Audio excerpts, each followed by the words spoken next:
ஐயோ என திகைக்கும் என வியக்கும் ஐகளுக்கெல்லாம் விடுமுறையை அவள் தந்து விட்டாள், அவள் வந்து விட்டாள்.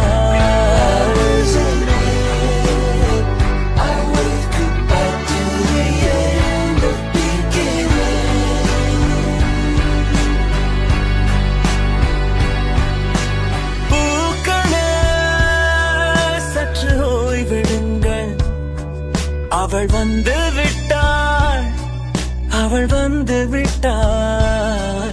ஹே என்றால் அது அழகு என்றால் அது ஐகளில்